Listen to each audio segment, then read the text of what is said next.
Alfredo Ballerin, and new members, Joyce Love and Tom Hoey. I think Tom is here, right? Yeah. And Judy Doche, and myself, Kathy Fahey. And other council members, our new council member, Sonia, and I'm forgetting your last name. Frederick. Sonia Frederick. From the First Ward.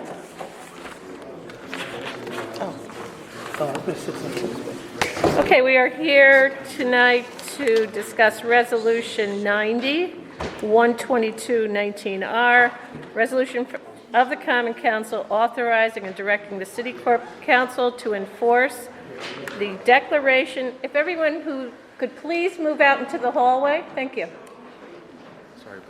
Resolution of the Common Council authorizing and directing City Corp Council to enforce the declaration of covenants and restrictions dated May 1, 2017 for 20 parcels located on New Scotland Avenue, South Allen Street, and Onderdonk Avenue.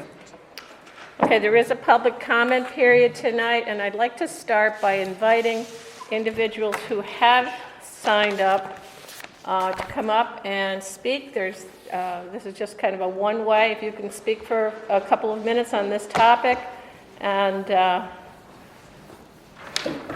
however, there is no back and forth conversation.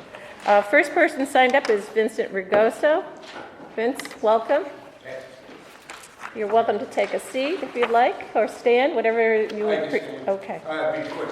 My name is Vince Rigoso. I live at 13 Beach Avenue, Albany, New York, and I'm here to ask the board to take Judy Dorset's resolution, which is 90.122.19R, out of committee and put it for a full common council vote. This resolution here that Judy Dorset has, and it's actually to authorize and direct the city to corporate council to enforce the declaration of covenant and restriction dated May 1, 2017 for 20 parcels located on New Scotland Avenue and South Allen Street and on the Onderdonk Avenue. I believe it's very important that we take it out of this committee and put it in front of the common council. Along with this thing here, there's an attachment A. I think everyone should look over the attachment A. That puts weight on what I just said, for the simple reason is that Frank McCluskey, Dan Hirschberg, and Chris Spencer signed it. Both signed this legal document, and also Dan Hirschberg notarized, making it a legal document. So I think we should put it in front of the common council to enforce the USDO. The USDO was put together by Chris Spencer, passed by the Common Council, and I believe no one knew what they were passing. And also, if we're going to have a legal document, the USDO, we should follow the document. And as you read the legal part of this, you will see where there are many flaws in this thing here. Thank you very much. Thank you, Mr. Ricoso. I just want to stop and say other council members present, President Pro Tem Kelly Kimbrough, Ginny Farrell, Richard Conti, and Mike O'Brien are also present. I'd like to invite up Mary Ann Berman. Welcome, Mary Ann. Thank you. I'll be very brief. I would just like to say, and I echo some of what Vince said, I'd like to say that an agreement is an agreement, a deal is a deal, and the city should not tell people one thing before the USDO is passed and now say another thing. And that's all I have to say, and thank you for your time. Thank you. And next is Honor Conklin.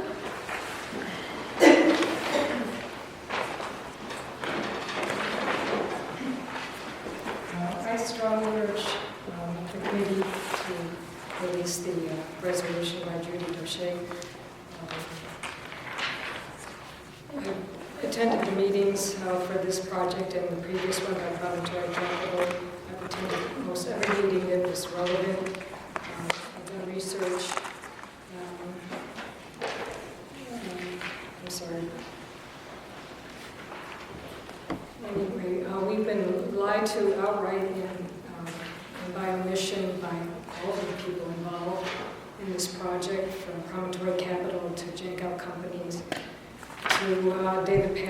to Chris Spencer, the planning board, the Board of Zoning Appeals, and I'm just appalled by what I've seen.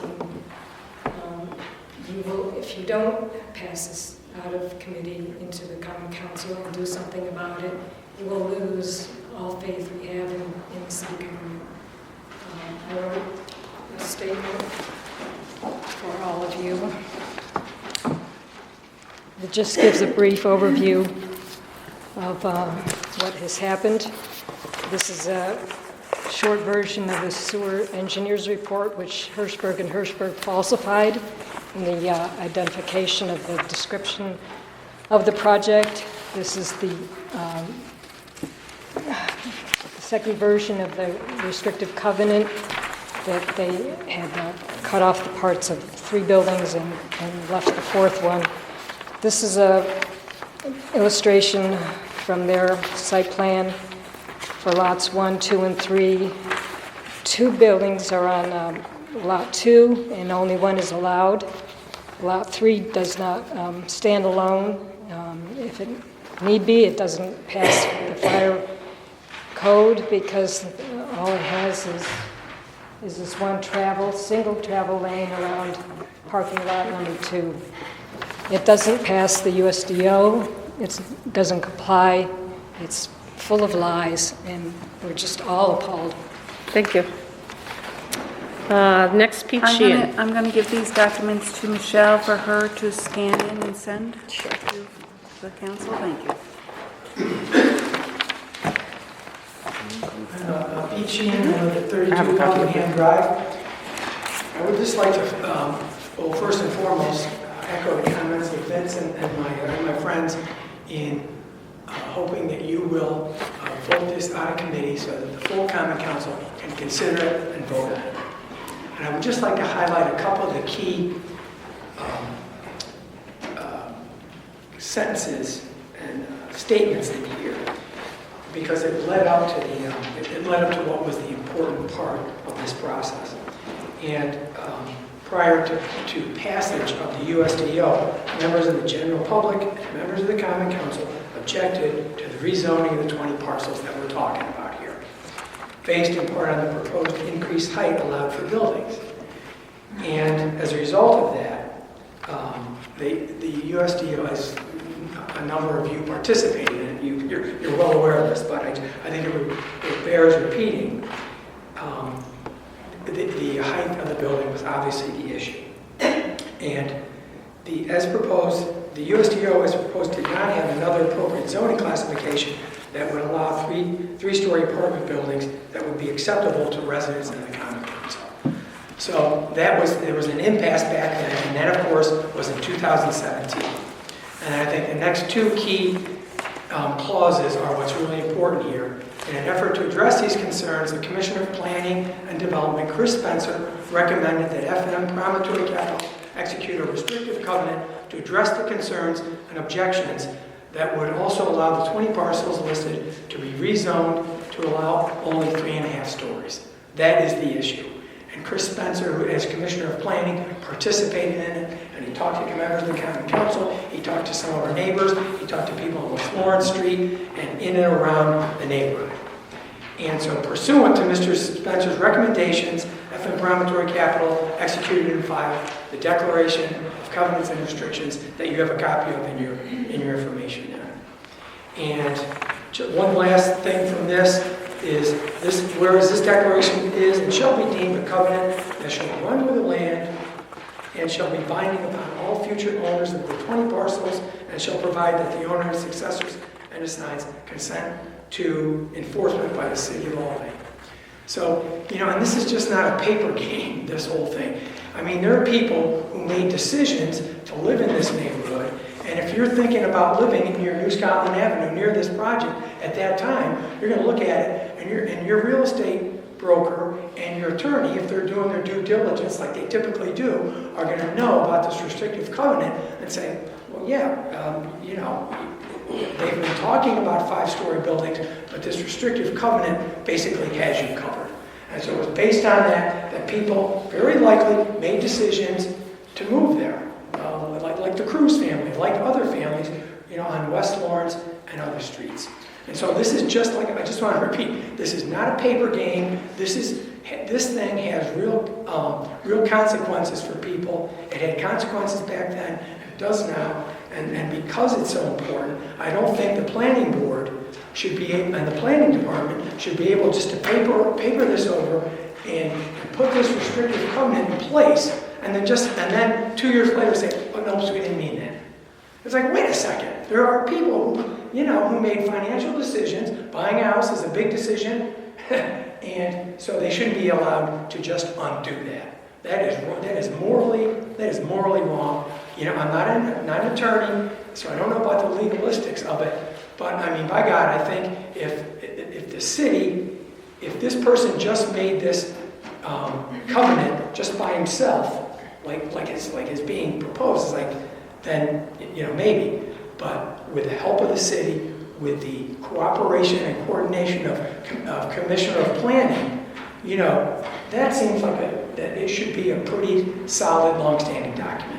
So I think you should uphold that deed restriction and let this get to the Common Council, and let the Common Council figure out what to do with this. And if I could add lastly, I think the Common Council should kind of study this and see if this has been used before, or if it's been used in other jurisdictions, and should study the legality of a declaration, a restriction being put in place and then being removed.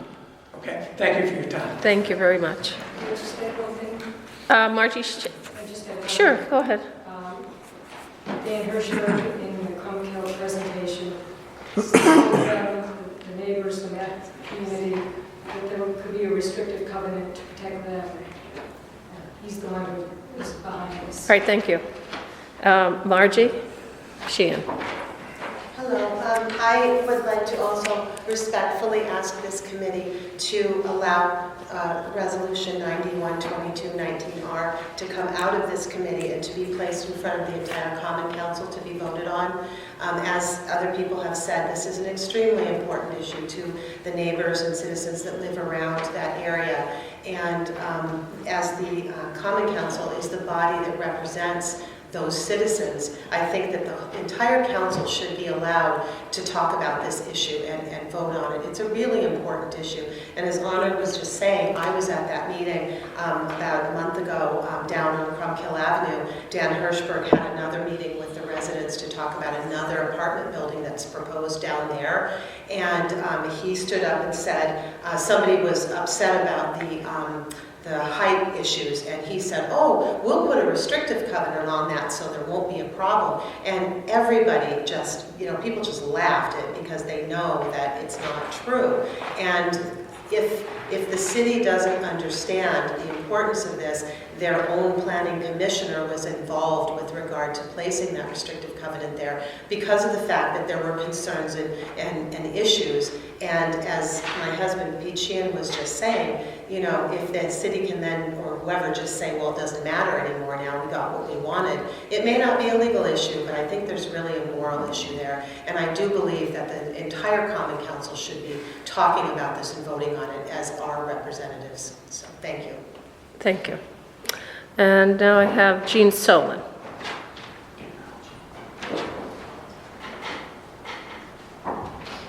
Hello, Jean.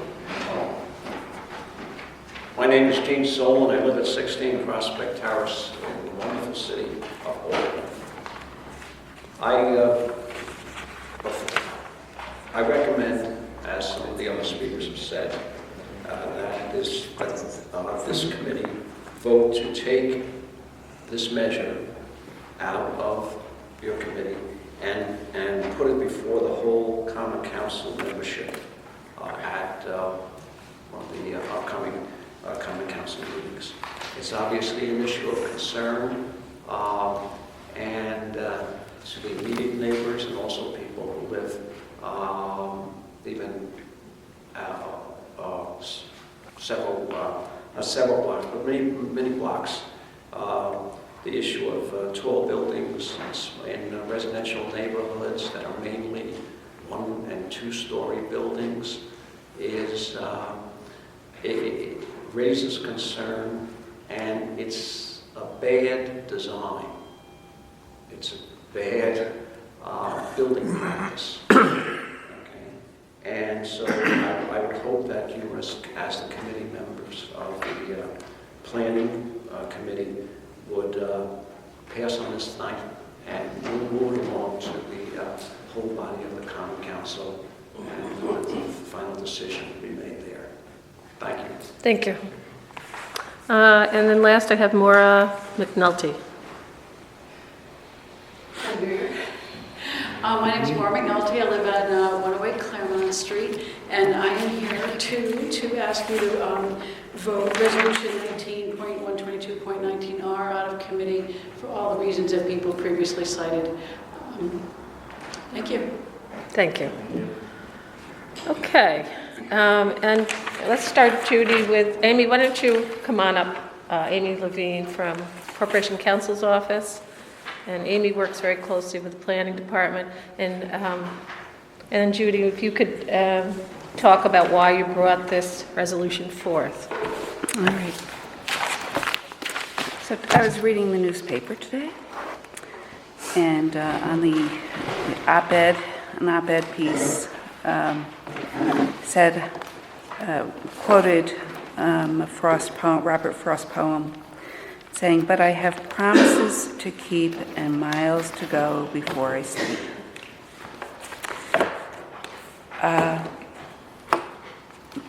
One of the things that I will always remember when the Obamas were in the White House was Michelle Obama saying, "My word is my bond."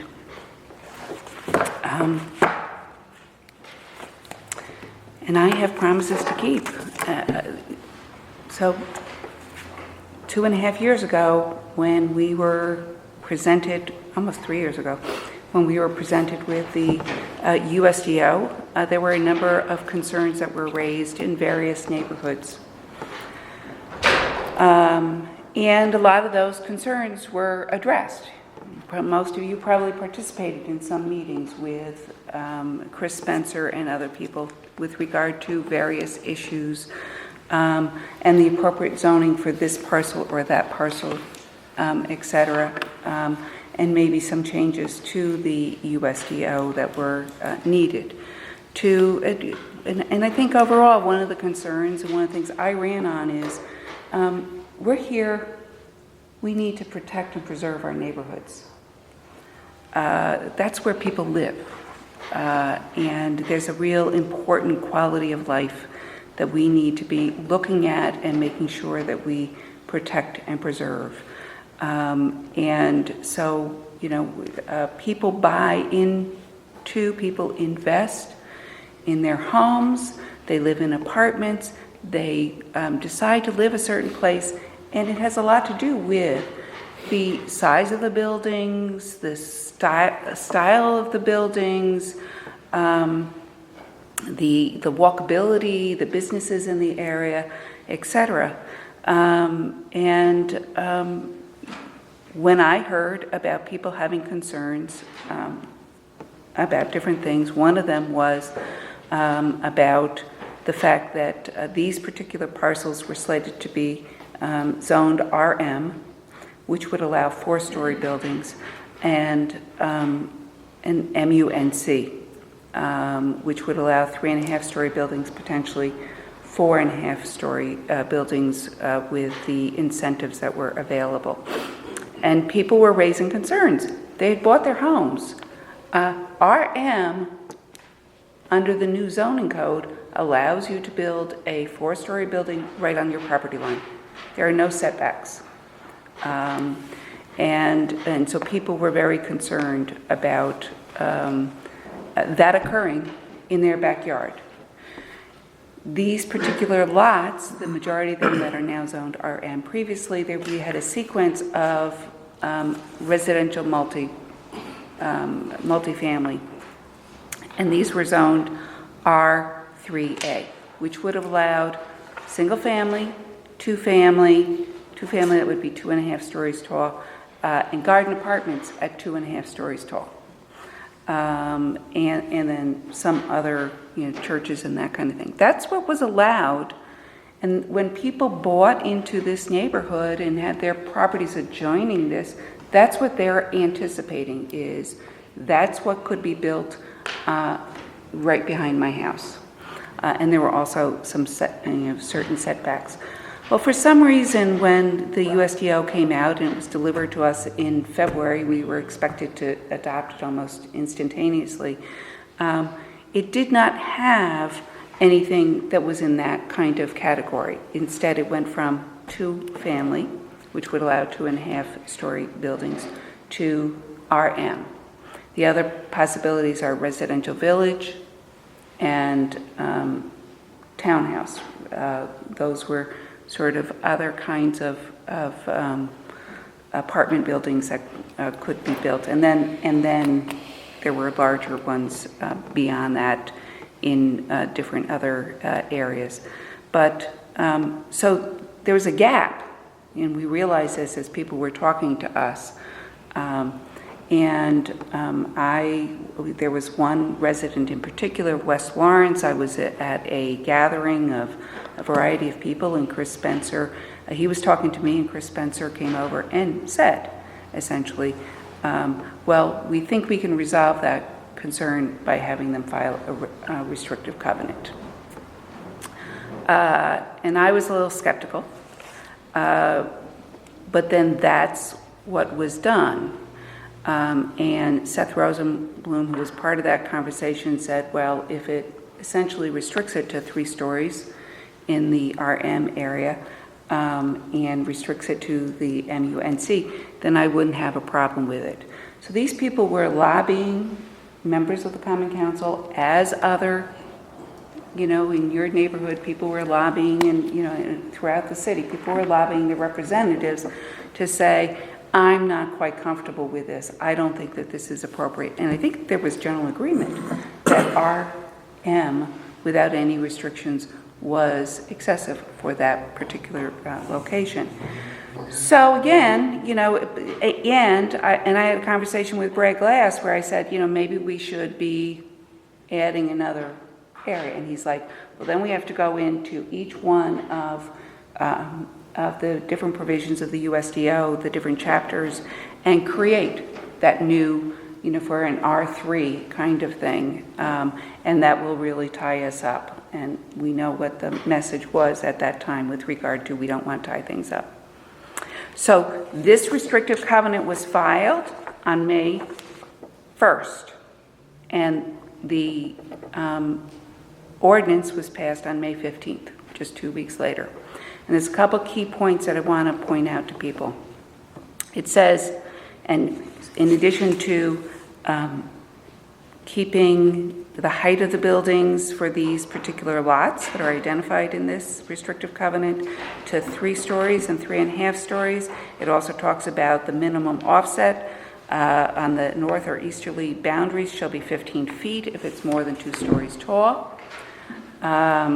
And that would not otherwise exist as a prohibition or a restriction on this without this restrictive covenant. It says it shall be binding on all future owners of New Scotland Village. New Scotland Village is identified as the 20 parcels that are listed on the first page. So it lists specifically those parcels, and it says together to be known as New Scotland Village.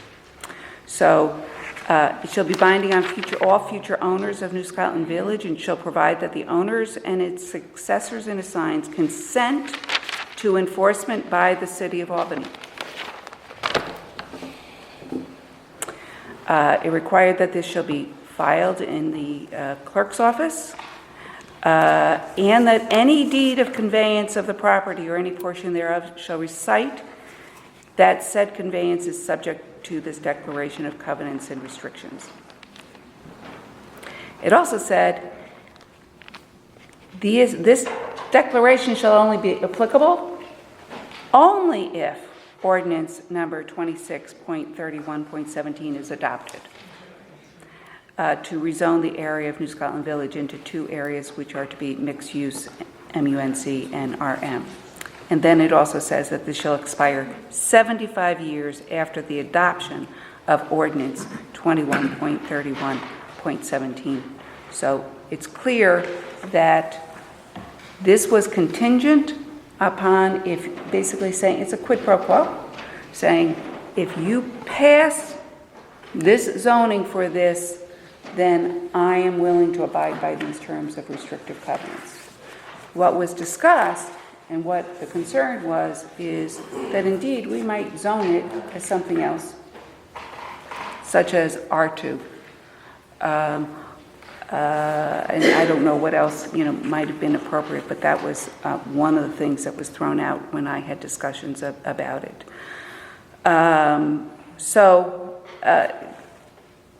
What my resolution is asking is we enforce this. This was passed. This was filed in order to induce us to pass the USDO as is with this particular zoning, and indeed we did pass it, and therefore the condition precedent has been met, that the ordinance was passed and now it's, and therefore it went into effect. The resolution simply asks that this be enforced. Okay, thank you, Judy. Okay, Amy, do you want to begin to respond to this? Sure. And I hope everyone did receive, did it go out to the whole council, the memo? Okay, you did send it Yes. out? Okay, thanks. I was Okay. going to say I had a technical problem this afternoon, so I didn't bring copies to hand out to you guys. The memo that... Actually, can I stop you though? We have copies though. Yeah. Right? Everyone, does everyone? It's in the packet. Right. I know it's... When we got it tonight. Yeah. So, and apologies, I know Okay. that it's full of a lot of legalistic jargon and it's a lot of stuff to digest. I don't necessarily expect you to go through all the legal stuff in terms of property law here, but there is no money. There's no. Could she turn around? No, we have to be able to hear Vince. You're welcome to come up over here. I'll try and speak up. I'm getting over laryngitis, so we'll see. I wasn't here in 2017 when the USDO was passed, so I can't speak to the factual situation and what promises were made or weren't made by who and to who. But what I can speak to is the legal situation that exists now and the legality and validity of asking Corporation Counsel to take this kind of action. There are two basic points that I want to make that I believe are fairly serious legal issues that you should consider. The first is that the covenant itself is not enforceable, I'm fairly sure, by anybody. To begin with, it has been revoked by FM Promontory Capital. They filed a second covenant in September, I believe, which revoked the first one. And the other issue is that it was only signed and executed by the property owner, FM Promontory Capital.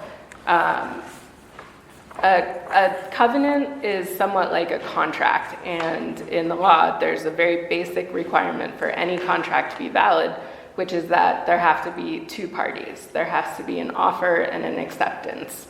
And in this case, we only have the property owner. There's no give and take between two parties. It's basically a promise, which, as opposed to a contract, is not something that is enforceable in courts of law. There are some other aspects that are more specific to covenants that make me believe that the covenant is not enforceable, in the sense that, and I go into that in more detail for anybody who's interested in the legalities of it, the sort of nitty-gritty property law, which can be confusing. But essentially, the covenant doesn't identify any particular people who are supposed to be benefited by this covenant.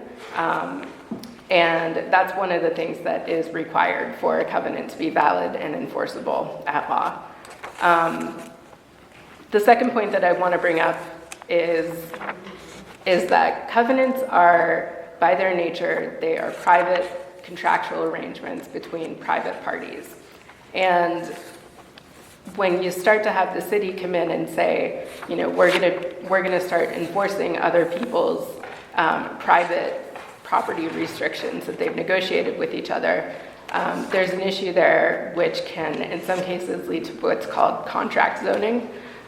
So this is essentially when a municipality zones by contract. They go around what's actually been enacted in the zoning ordinance and planning ordinances, and instead they zone by contract with particular parties. It's not looked upon favorably by the court. It's usually deemed invalid. While I'm not sure that this case would definitely be an instance of contract zoning, I think it raises a lot of the same issues in the sense that you know, we're moving away from the USDO, which is supposed to be applied uniformly to all people within the city, and you're also binding future legislatures. It's something that the courts talk about this. They talk about bargaining away the legislative power, which is essentially what this would be doing when you start to give a contract like this legal authority and make the city the policeman in charge of enforcing it.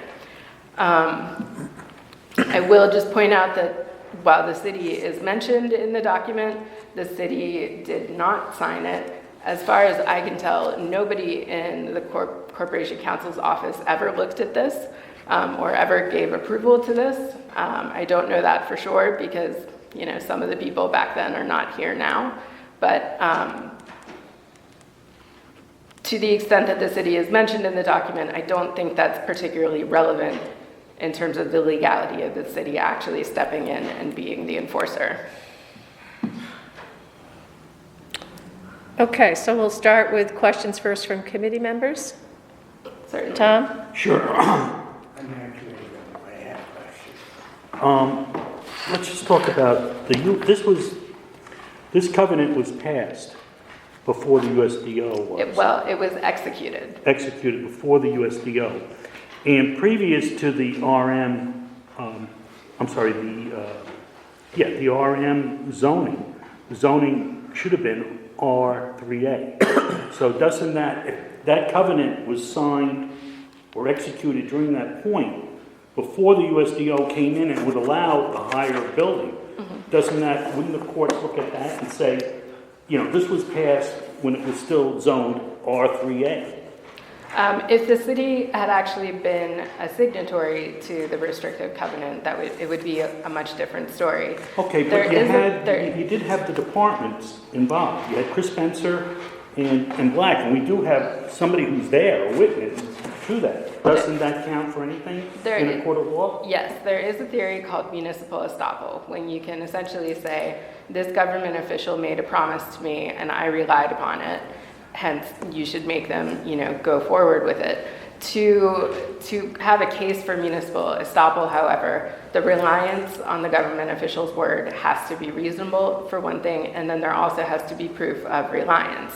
In this case, I think there's somewhat of an issue in terms of whether or not the reliance is reasonable, because I think if anyone had talked to a real estate attorney before this covenant was executed, they would have said that the covenant needs a second signatory to be a valid and binding instrument. And then in terms of reliance, I'm not sure what type of damages you can actually show. I mean, I'm sure that you can find an assessor somewhere to make a comparison of property values, but I don't think that a claim for diminished property values is the type of reliance that would be substantial enough for any court to find that municipal estoppel would operate.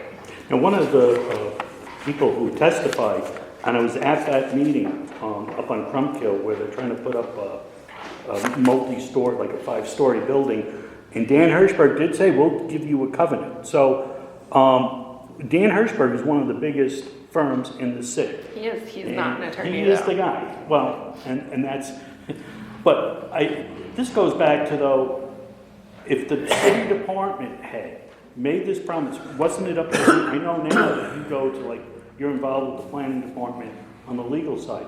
There was nobody involved back back 2 years ago? I assume the Corporation Counsel was representing them, in some capacity. I do not believe that they had a dedicated attorney in the same way that I do almost all of the zoning and planning stuff now. But I mean, the attorneys in Corporation Counsel are generally, well-versed in the various things that go on in city government. But as I said, I don't believe that anybody in Corporation Counsel's office actually reviewed and approved of the contract, and there wouldn't be a reason for that really anyway, since the city isn't a party to it. Okay, I'm finished. Thank you. Okay, Alfredo? First and foremost, Ms. Levine, you had nothing to do with this in 2007, am I correct? I was not here. You were not here, okay. So that I want to make sure that's very clear for everybody. I'm very disappointed that nobody from the planning department that had something to do with this are here. Correct. I'm very disappointed that I'm not sure, did we invite someone from the planning department to be here? Yes. I talked with Brad this afternoon. I emailed him, and he asked if I wanted him to come, and I said it was up to him. So. Well, I'm disappointed in that here, because I've had some very difficult conversations with residents, because I have been very open that I want to be open-minded and listen to both sides, so I can make a determination based on what both sides have to say. And unfortunately, they're not giving us that action, because they're not here to be able to share anything that they may have, or what their thoughts were, or why they made these advisements to council at the time. Again, I wasn't here in 2017 either, so we're both people who are dealing with something after the matter. But that's the duties that we have. I want to ask you 3 specific questions. The first specific question is, if the common council passes this on Monday, what action is corporate counsel going to take from that point on? My office, I believe, still has a certain amount of executive discretion when it comes to bringing lawsuits and taking various actions. I can't say what my office will do in particular, but considering that the covenant is not a binding and enforceable legal instrument, I think that there would be some hesitancy. Question 2. The document states very clearly, because I actually I've read your memo, I've read the old document and the new document that they filed in September, and clearly, the assigned consent to enforce by the City of Albany. Clearly it says the City of Albany has the power to enforce. It states it right there, it's highlighted. Well, I highlighted it. So I know the planning board over the last few months has said they don't have the authority. They've said they don't have the authority to enforce it. They're not the city agency that does that. And I respect that. You know why? Well, there is no city agency that enforces private agreements. But this isn't a private. I read this again, and I'm not a lawyer. I'm not. But I have done several contracts when it comes to real estate and properties over the last 12 years. So I know I agree with you. The government has nothing to do when you have 2 parties dealing with an easement. Government has nothing to do with that. That's between 2 different parties. Here, the only 2 entities that are mentioned are the property owners and the City of Albany. They're mentioned. And it says enforcement by the City of Albany. The planning board was right. I agree with it. That's not their power. Okay? But I don't agree with the fact that they were then used in your legal document and in the other covenant as a reason why to get rid of this covenant. Because the planning board approved it. They were cited as the planning board and the zoning board saying that this covenant shouldn't be enforced because the city said it was okay. But no, the planning board clearly said in the meetings, and now I did attend those meetings, that they didn't have the authority to do that. So I disagree with the fact that they're cited as, and I actually do put it back in the common council. because the Common Council is the one who voted on rezone. The Common Council is the one who passed the ordinance on rezone. So it does really fall back on us, whether we like it or not. So What falls back on us? the enforcement. The enforcement. If we Enforcement of, of the covenant. well, I think that, the attorney's just been saying that it's a private But the- agreement. But just because she calls it a private agreement, I mean, that's a nice way to, frame the argument to absolve the city of responsibility. It's actually a public agreement. It's a public agreement, and it's a public agreement by virtue of the fact that it contains this requirement in here, essentially it's not effective unless we pass the USDO. And that would not exist under any private agreement. It's a public agreement. It is and Contracts 101. So you have an offer, an acceptance, and consideration. So this could be an offer, a document, a legally binding offer. We accept it by going ahead and passing the ordinance without making changes to the map or to the USDO. And the consideration is that they've agreed not to build taller than 3 stories, and we've agreed to let them build up to 3 stories, essentially, by allowing this particular zoning. That's an argument I understand the city doesn't want to make, because the city wants to make the argument that it's not enforceable. Well, it's an argument that I think would be better made by private property owners who believe that the document is enforceable.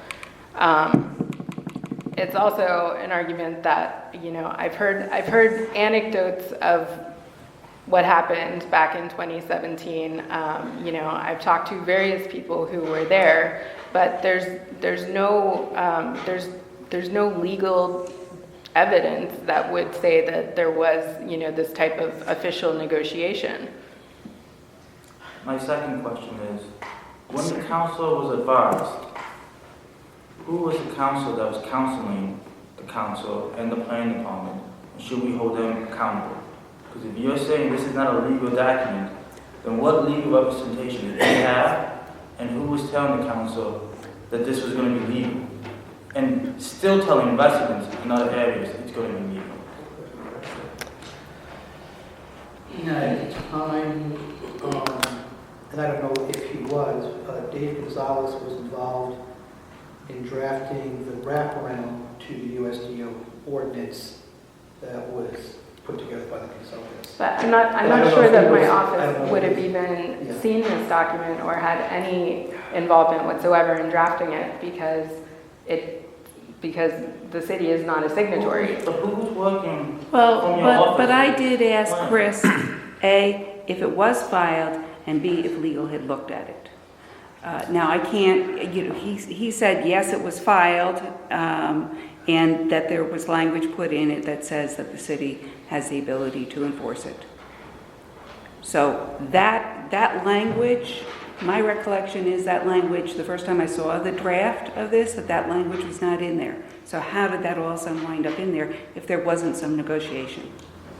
I don't know. I wasn't here. Okay, are you done, Alfredo? I'll pass it. Enough time. Mike? And again, thank you. You weren't here, so I'm sorry you're getting all the fun here, because you had nothing to do with it. Mike? Yes, you weren't here, but Brad was, and he was integrally involved in all of this. And I'm sure he knew who the city lawyers were who were telling him to do this. And yet, when he was invited to come here tonight, you advised him it was his decision not to come? Excuse me. I thought it was up to him if he wanted to come. Well, it just seems like deja vu what's going on in the federal government now. A legislative body asks for a certain person to come who has direct knowledge.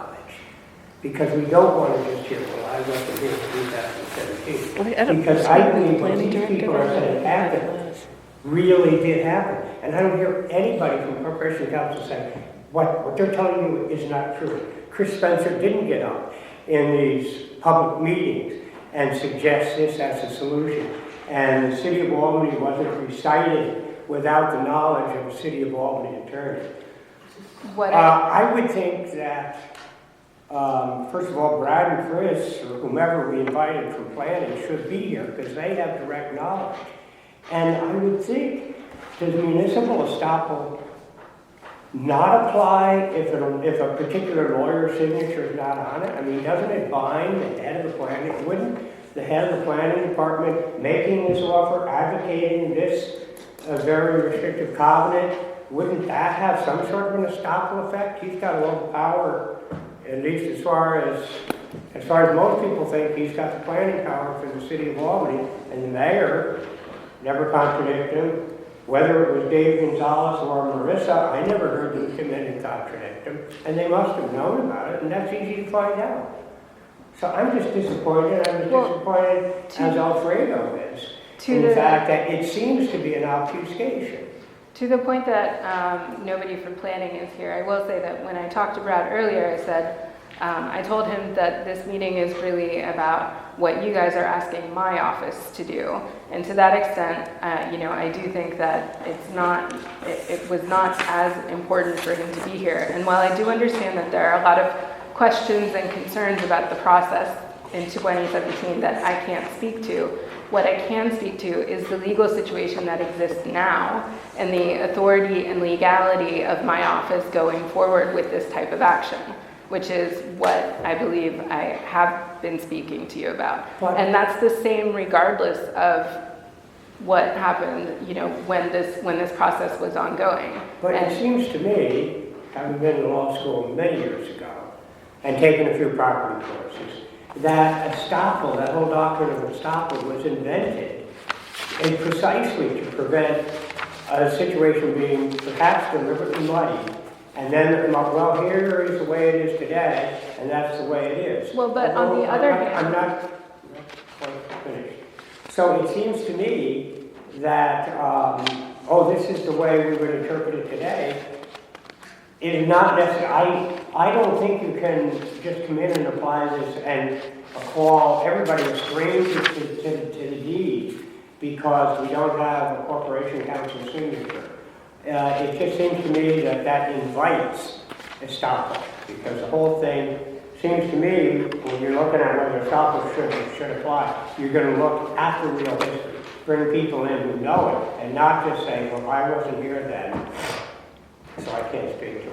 But indeed, I regard them as strangers to the deed. And that just doesn't fit. This is part of the issue with contract zoning, though. This is part of the problem that arises when you have a municipality that's going away from the adopted official zoning and planning regulations and, sort of carving out unique ways of dealing with particular properties, the particular regulations, and zoning by contract. This is part of the issue, because 2 years later then you have new people who weren't there, who don't understand what happened, and who aren't, who weren't there negotiating at the time. And their issue. You can do issue. research and learn that. Yes, And to me, as Judy pointed out, there was a rush to get this thing passed. But this is also part of the reason why the regulation should be applied uniformly.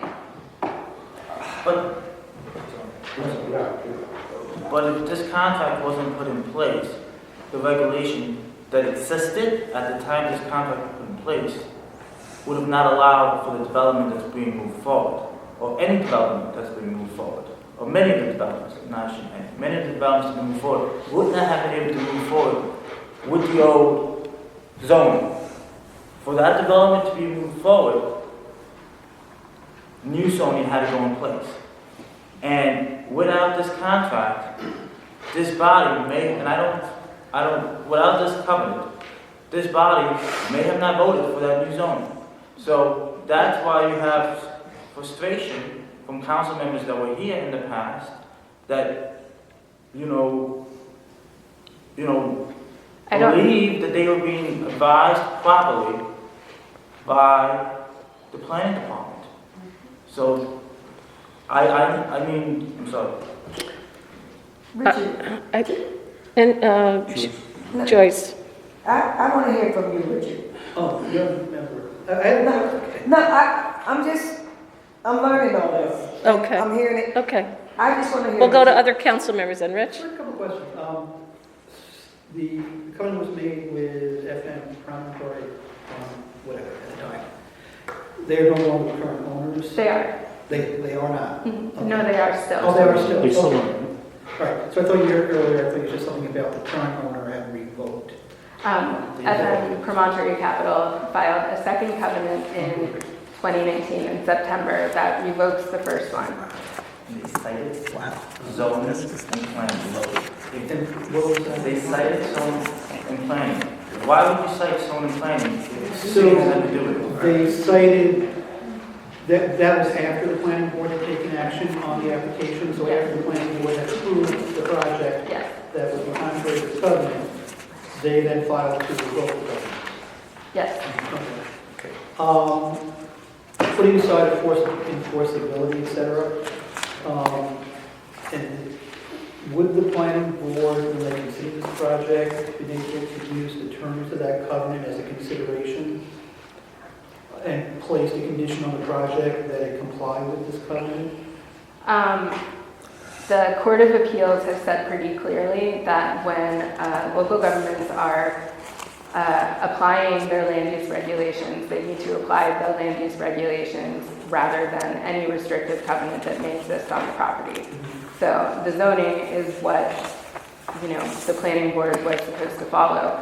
Now, because the planning board has a significant amount of discretion, the planning board could have imposed conditions. I'm not sure that, it would have to depend on what they found, the impacts to be as to whether or not they could impose a condition to require compliance. Well, they could have just proposed a condition that would have been consistent with. Yes, theoretically, yes. So, I'm trying to look at this issue separate from how I might feel about the project itself versus you might say, a commitment that was made at the time to the neighboring property owners and to the members of the council who had concern, and it being almost, a promise made in terms of how we move forward to address those concerns through this execution of the covenant that would have impacted future projects. And so in covenants, and I can't cite specific examples, but my time on the council, going back right now, and usually with Dan Hirschberg, covenants have come up from time to time in the past. Going back way, past 20 years, I can't cite any particular example whether that had been implemented or not. Usually when the council was considering rezonings before US, we did a lot more rezoning because of the inconsistency of the zoning and what the uses and all that issue. So the issue of covenants has been used in the past as a way of addressing concerns or issues or potential restrictions that would guard against some future action that might be contrary to what was intended. So I'm trying to wrap my head around this and say this was a promise and a commitment regardless of how I feel about the project. And I don't necessarily have, I agree with the project, but I'm putting that aside. But I'm looking at what you might say was some kind of commitment that was made. And it's just kind of being tossed aside. And that's the problem happening right now. Amy, I was going to ask if you could touch on liability here, if with regards to enforcement of the covenant, you kind of began to touch on it, such as takings or substantive due process claims. Can you talk a little bit more about that? I didn't go into it too much in my memo because it's speculation that it would even get that far. But if the city did try to step in and enforce this covenant, I think that you would see us being challenged on a variety of different bases. For, in addition to the covenant not being an enforceable document and the city engaging in contract zoning, I think that, if I was the property owner or a property owner's attorney, I certainly would throw a whole range of claims at the city, call it a taking. The taking probably wouldn't get very far in court, but that's no reason why people don't assert those claims. And what is that? I'm sorry. A taking is when the government essentially takes the property without just compensation. So, there's times when, if you zone something as all open space or something that would prevent all development, that would be a taking.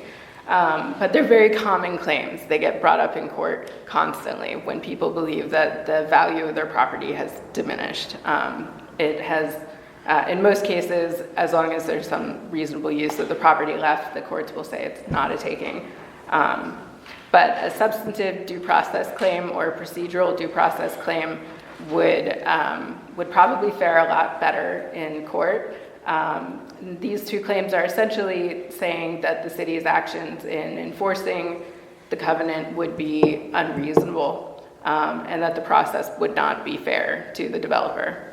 So I think that after the developer has voluntarily signed the restrictive covenant and gotten the benefit of having this zoned yes, in this manner. I don't think it's a real winning argument in terms of damages in court. There are a lot of evidentiary issues that this would all turn on. How good are the witnesses? What are they going to say? I think that a lot of this would depend on how it unfolds, and that's a part of the reason that I didn't get into a lot of that stuff, because I do really feel like these two issues, the fact that the contract isn't enforceable and that it's contract zoning, I think that these things can be said about this without regard really to debating whether or not these promises were right or wrong morally, whether it happened, who said what, etc. I just got a follow-up. I'm sorry. Let's go to others who haven't spoken. Sure. Susan. Jenny? I guess I completely understand why, and I really appreciate your memo. I read through it. I didn't have the chance to really dig into it. I'm sorry again, by the way, for how legalistic it is. Well, we're used to that, so it's totally fine. But I do think historical context matters. So I know, although I don't have a vote in the committee, I do have a vote on the floor, and not being able to have those answers of historical context, not being able to have those questions answered, is really very significant, because this is, for all intents and purposes, a broken promise. It just seems yucky. I know there's probably a better term for it, but just to put it out there, that does not make me feel comfortable with this developer, because they went to community meetings, and having that historical context, there could have been something that happened that we don't know anything about, but right now, despite, and I understand what you're saying in terms of the legality of it, but that does not change what happened historically and the different things that, we have to deal with, the people that live in the different communities. And if we have a developer that talks to the people and says one thing and then does something else, we're the ones that have to deal with that. We're the ones on the front lines, and we're the ones that have to say, no, that's not okay. So, that's the thing, is it's without that historical context, we can't gauge that. Actually we can, because we're gauging it without anybody that was actually part of the decision-making process on that. And so, to me, it seems pretty clear, cut and dry. And I'm echoing this, I am saying this in the meeting, because I think that that's really important to get back to the planning department, because I think this happens a lot with them, that they're not necessarily where they need to be to talk about the process. So, There's not really anything you can say to it, but. Kelly? So to the issue of a promise, it was a promise, but it wasn't Chris Spencer, the man, Mr. Spencer. It was Chris Spencer, Director of Planning or Commissioner of Planning, that made this agreement and put this out there. I was a council member at the time. That was a solution to help us maintain a little bit of control over this whole process. So I would argue that, with that being said, didn't he have some kind of responsibility to make sure, because you're saying this wasn't filed properly, something's legally missing. Did he not have a responsibility to make sure the I's got dotted and T's got crossed? Because we used this in our decision making back then. And for us to be where we are right now, it's really problematic. And I understand you from the legal standpoint and protecting the city and all of that stuff. I get that. But this stinks. It absolutely stinks. Well, Tom? Yeah, I just had a follow-up I wanted to go over. Can we talk a little bit about the revoking of this covenant? I can try. Okay, if the covenant wasn't enforceable, why would they go to the trouble of revoking it? I'm not really sure that I have a great answer, and partially that's because I'm not really sure that a covenant like this can be revoked, and I did try to find that out as I was doing research. But you did say for it this. was revoked. Was it revoked? Well, the second covenant says that it revokes the first one. But as far as I know, you can't unfile something in the county clerk's office. So and like I said, I tried to figure this out in the legal research. I wasn't able to find an answer. But wouldn't, if this did go to court, wouldn't that come up that they're kind of admitting that they want to get rid of that first covenant that they were party to? So now they're trying to revoke wouldn't that come up that they're admitting that they knew about it? I don't think that's the way that the court would interpret that. Again, I'm not a lawyer, so I appreciate you giving me, the background. Thank you.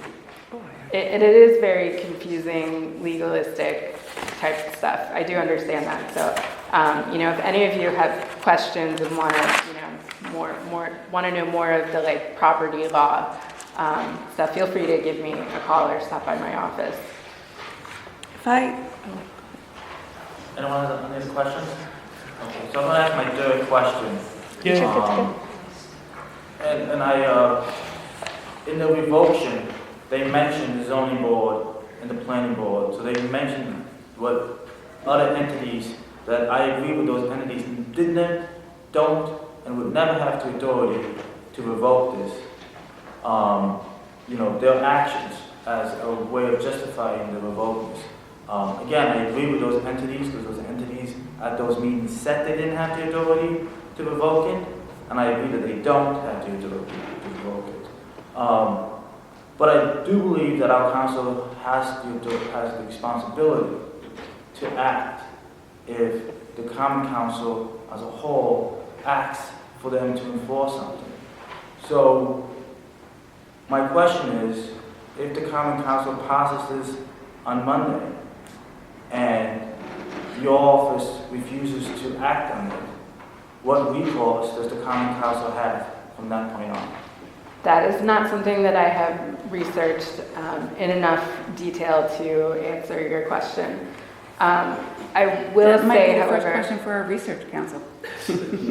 I will say that if this is something that the council truly feels very strongly about, I think that the appropriate action here is not to try and force my office to enforce a private agreement that isn't binding on anybody, but I think the answer is to amend the zoning law. But that wouldn't affect these guys. They're going to come in and say you are doing this retroactively. They're going to say that if you try to enforce but they would win on that.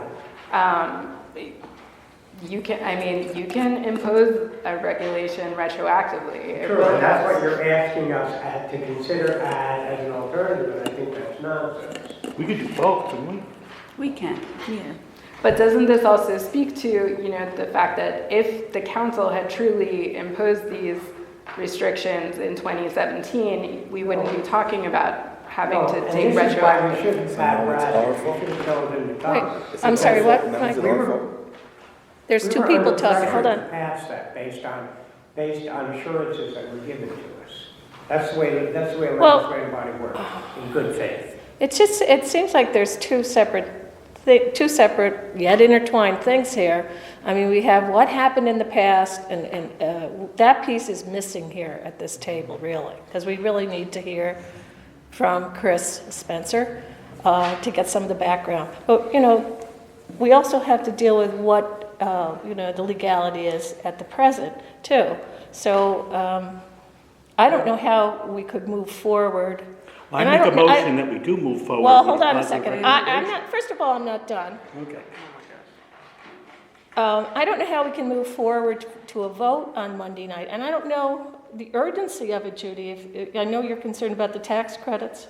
Is that it? There's a meeting? The IDA has a finance committee meeting It's on Wednesday. on All right, is Wednesday. there an urgency there for Yeah. them to, I'm saying, Because they Can they are put it off? looking, they've asked the question as to whether or not there's been any lawsuits.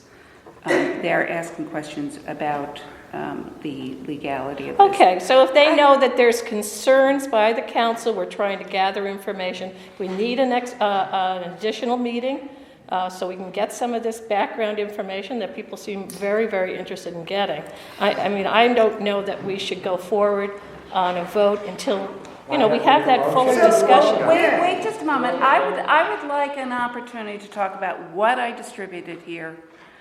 And I want people to focus on the fact that all we're doing is asking them to enforce the restrictive covenant, which says the city has the ability to enforce. So there is this background. That's what we're asking for. So we can talk about the facts. The fact, it's not up to us to decide whether or not this is legally enforceable and what the background is on it, other than this is what this document says. This was filed before the USDO was passed. We passed the USDO leaving and the map in reliance on having been told this was there and enforced. I do want to talk about this, but Ginny, you seem... But we are getting a legal opinion right now that says that, that this is unenforceable. I just wanted to say, in terms of additional information, the planning department was asked to be here, and they chose not to be here. So I feel like that's not our problem. That's their problem. And if they are not given the opportunity to share the information, then it's not, I don't think it's fair on our end to expect us to say, oh, well, you weren't here, so let's give you another chance. They had their chance, they didn't take it. So if I can now talk about this. Sorry. Oh, wait a minute. I want to respond to Ginny. Ginny, I think these, the ramifications of decisions made on this resolution, I think they're very serious ones. So I would like to have the planning department here and I don't know that they even know. The actual staff knows how serious some of the ramifications of this discussion could be. I mean, if the council came out in favor of this resolution, I mean, it empowers, I don't know, it could be legal action, it could cost the city quite a bit of money. It's involved, and I would like to hear from planning staff on it. Okay, so I'd like to... All right, Judy, now we'll turn to you. I'd like to talk about this case that I've handed out. It's a 40-year-old case. Court of Appeals is the highest court. What is it called? Church v. Islip. I'm familiar with it. Yeah. So I want to direct people's attention to page 4. It's not really the numbering of the page. And I've highlighted over on the left. So we're talking about these things aren't enforceable. They're not enforceable, they're not enforceable, they're not enforceable. Why is the Court of Appeals essentially saying, because consequent of multiplication of practical problems presented to local legislative bodies by a deluge of applications for zoning district changes which are prompted by the necessities of such growth. The appellate division said, it is understandable that in the public interest and in the interest of practical expediency, the practice of granting zoning changes and conditioning their uses by means of privately imposed restrictive covenants has seemingly become widespread, citing cases. Then they talk about the fact that the plaintiffs expressly concede that this was a case in which people sued because they didn't like how a particular piece of property was zoned, and then there were things imposed upon, conditions imposed upon it, these restrictive covenants. So they were saying they can see that the owners have complied with the conditions by recording an appropriate agreement. And over here they say that as a condition for rezoning, the town board required the owners to execute and record restrictive covenants as to maximum area to be occupied by the buildings and to fenced shrubbery. Surely these conditions were intended to be and are for the benefit of the neighbors. Since the owners have accepted them, the restrictions, the owners of the property, there is no one in a position to contest them. So essentially what this is, it is simply implicitly recognizing that these kinds of restrictive covenants are a mechanism. Frankly, when Chris first mentioned the restrictive covenants to me in Seth Rosenblum's presence, somebody, a neighbor who was contesting this, he essentially made it sound like restrictive covenants are now something that municipalities rely on in order to help address neighbors' concerns. I don't disagree. What? I don't disagree with that. And so if they are not enforceable, then why is the Court of Appeals essentially acknowledging that these have become commonplace? It's not that they are across the board unenforceable, it's that this one is unenforceable because there's only one party. But and have you looked at all of the cases and all the different situations? Have you found any case in which there is such a situation and found that the court would not enforce? Or is this a unique situation? I have not found a case that is specifically on point. There are two cases that I found, they're noted in a footnote in my memo, in which the court found granted standing to neighboring residents in one case and a homeowners association in another case when it was clearly evident on the face of the restrictive covenant that they were intended to be third-party beneficiaries. I do think that this case is somewhat different. I don't see evidence on the face of the covenant itself that is really clear about the intent as to who the covenant is supposed to benefit and who is supposed to have standing to enforce it. So I'm sorry. I know it's not your fault, but I feel like this is, rather than looking at what was done and looking at the case law and building an argument that says, yes, I think that there's an argument that can be enforceable. Instead, what we have is a memo that is an excuse for why we're not going to act on this. And I am bothered by that.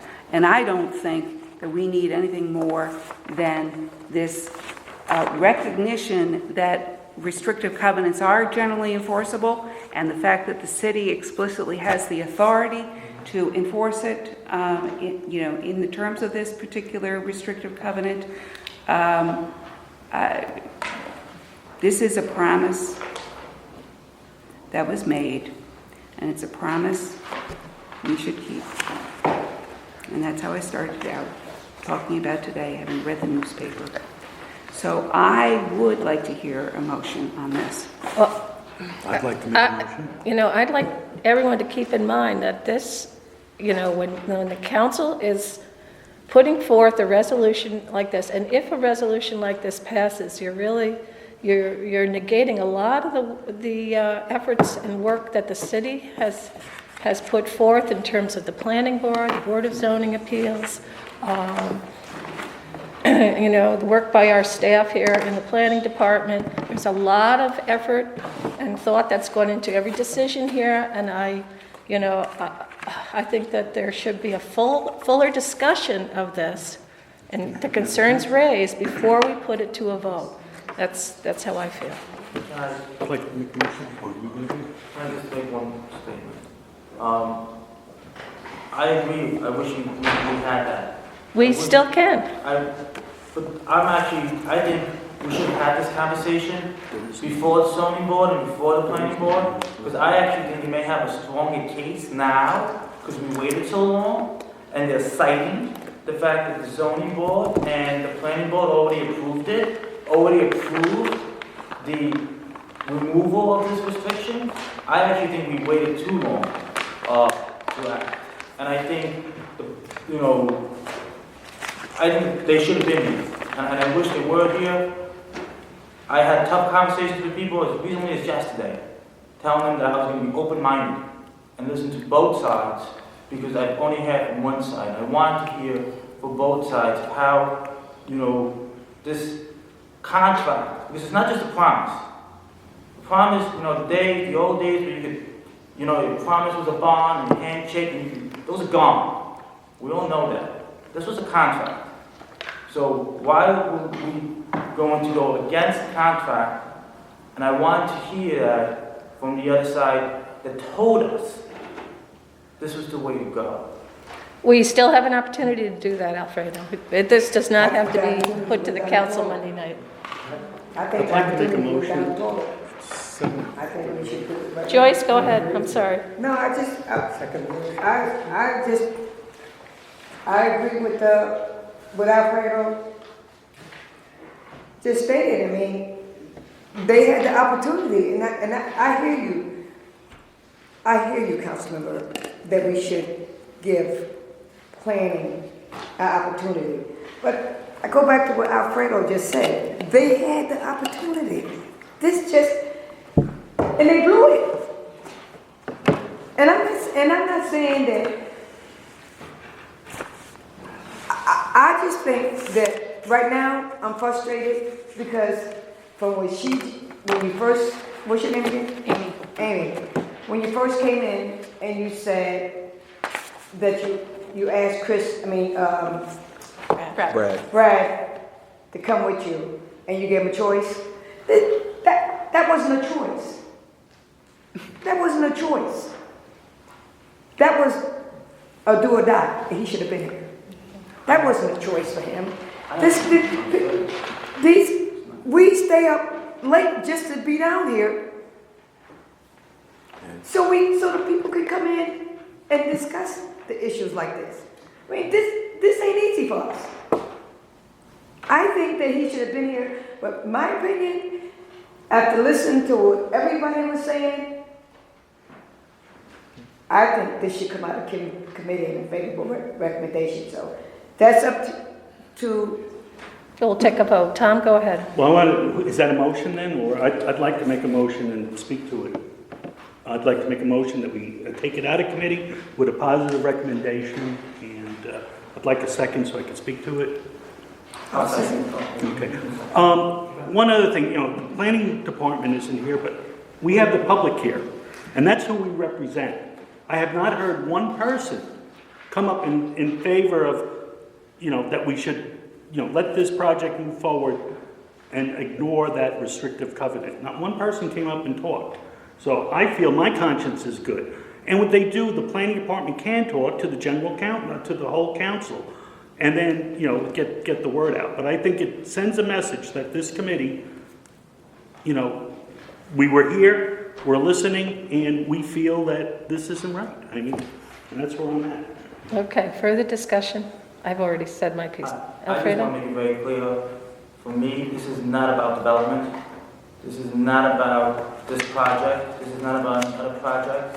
We can do with that other debate that we're having about where we should build or we shouldn't be building, and who we're building for. That's a whole separate argument. For me, this is specifically on, there was a contract that was put in place, there was parties that were brought in to discuss how that contract was being negotiated and drafted, and now that contract's not being enforced.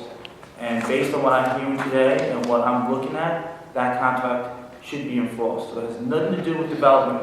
And I want to make sure we make that very clear, because this is about enforcing contracts that we said we were going to enforce. And that's it in my vote. I would Go ahead, also Judy. like to say that I think every one of us need to think about, I agree, it's not about development, it is about honoring commitments. And think about this. All of us have residential properties, single-family homes, two-family homes, where putting a 4-story building on the property line would be completely unacceptable. And you would come forward and you would defend your constituents under those circumstances. Think about that occurring in your backyard. Make it personal. That all of a sudden there's going to be a 4-story building on the property line. In this particular case, it's not right on the property line, but basically by saying the restrictive covenant does not apply, anything goes. Because that's what the USDO allows. So it could be on the property line. And so that is what I heard when people were talking about this and their concerns, and I understood it. And I, frankly, was part of the people that then said, the restrictive covenant has been filed.